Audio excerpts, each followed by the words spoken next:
সুন্দরবন অঞ্চলে বন্ধুর বন বাংলো থাকার কারণে সেখানে এসেছিলাম ঘুরতে। শহর থেকে অনেকটাই দূরে।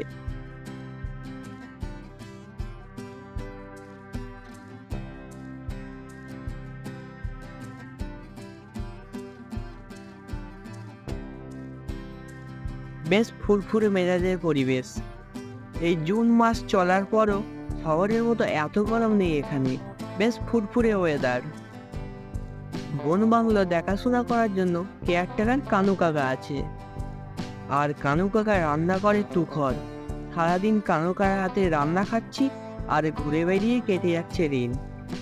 রাত্রির বেলা আমি তাড়াতাড়ি শুয়েছিলাম, আর রাত্রে শোবার আগে কানু কাকা আমায় ডেকে বলেছিল, বাবু, আপনি এখানে প্রথম এসেছেন বলেই বলছি, হাতে কিন্তু একবারও জানলা খুলবেন না মশাই। সে কি, কেন? এখানে কি জীবজন্তুর উপদ্রব আছে নাকি? না, জীবজন্তু নয়। তখন ঠিক কানু কাকা এটা আদেশের ভঙ্গিতেই বলেছিল। সব কিছুর কারণ জানতে নেই, এখানে রাতের পরিবেশ ভালো নয়। আমার কথাটা শুনলে আপনারই মঙ্গল হবে। এটা বলেই কানু কাকা ঘর থেকে বেরিয়ে গিয়েছিল।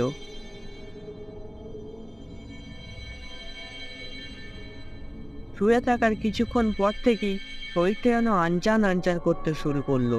ঘরের ভেতরটা আজকে যেন একটা ভ্যাপসানি গরম। আজকে জানলা বন্ধ করে কিছুতেই শোয়া যাবে না দেখছি। জানলাটা বরং খুলেই দিই, বাইরের হাওয়াতে বেশ গাটা ফুরফুরে হয়ে উঠবে।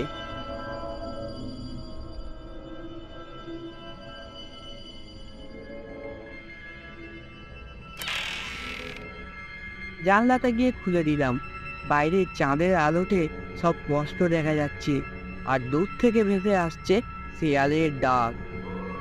বেশ কিছুক্ষণ জানলার সামনে দাঁড়িয়ে থেকে বাইরের হাওয়া গায়ে মেখে আবার আমি এসে বিছানায় শুয়ে পড়লাম।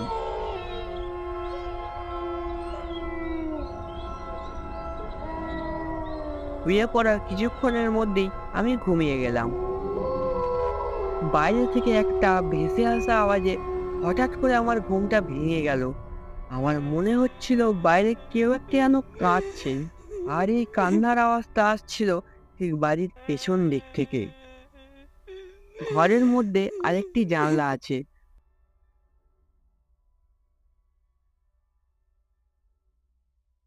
ওই জানলাটা খুলে দেখি একটা কুয়ো আছে। ওই কুয়োর পাড়ে একটা মেয়ে বসে বসে কাঁদছে। আমি অবাক হলাম, কে ওই মেয়েটি? কেনই বা কুয়োর পাড়ে বসে বসে কাঁদছে? একটা জিনিস লক্ষ্য করলাম, মেয়েটার আচরণ স্বাভাবিক নয়, কেমন যেন অস্বাভাবিক মতো লাগলো আমার। আমি ভাবলাম আমার একবার বাইরে গিয়ে দেখে আসা দরকার। যদিও বা কানু কাকা আমায় বাইরে যেতে বারণ করেছিল, তবুও কেন জানি না বাইরের দিকে এগিয়ে গেলাম।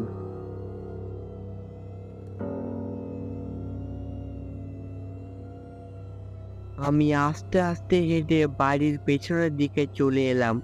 বাইরে তখন নিশুতি রাত।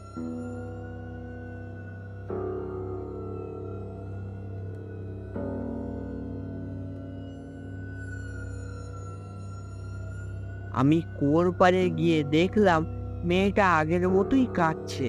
এই যে, কে তুমি? এত গভীর রাতে এখানে কি করছো? কোনো উত্তর এলো না। মেয়েটা এবার আচমকা আমার দিকে তাকালো, আর আস্তে আস্তে শূন্যে ভাসতে লাগলো। এই মেয়েটা ওরম ভাবে ভাসতে দেখে আমার গায়ে যেন কাঁটা দিয়ে উঠলো। তারপর মেয়েটা আমার দিকে তাকিয়ে চিৎকার করে বলল, কোথায় কোথায় তুই? তোকে আমার কাছে নিয়ে তো কোথাও তোকে আমার সামনে দেখতে না পেলে কি ওখান থেকে আমার মুক্তি হবে না? এই বলে মেয়েটা শূন্যে ভাসতে ভাসতে আমার দিকে এগিয়ে আসছে। তারপরই আমার ঘুম ভেঙে যায়। তাকিয়ে দেখি আমি খাটেই শুয়ে আছি। উফ, কি ভয়ঙ্কর স্বপ্ন! বিছানায় উঠে বসলাম। উঠে বসতে না বসতেই জানলার দিকে চোখ পড়লো আমার। তখন জানলা দিয়ে বাইরের মিষ্টি রোদ্দুর এসে ঘরে পড়ছে। বাবু, দরজাটা খুলুন, চা নিয়ে এসেছি। হ্যাঁ, খুলছি। দরজাটা খুলতে না খুলতেই কানু ভেতরে এসে জিজ্ঞাসা করলো, কালকে রাতে কোনো অসুবিধা হয়নি তো আপনার? না, তেমন কিছু অসুবিধা হয়নি। আচ্ছা মশাই, এখানে আশেপাশে কি কোনো মেয়ে থাকে?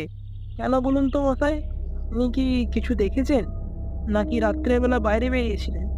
কানু কাকা চোখগুলো বড় বড় করে তাকিয়ে আমাকে একসাথে অনেকগুলো প্রশ্ন জিজ্ঞাসা করলো।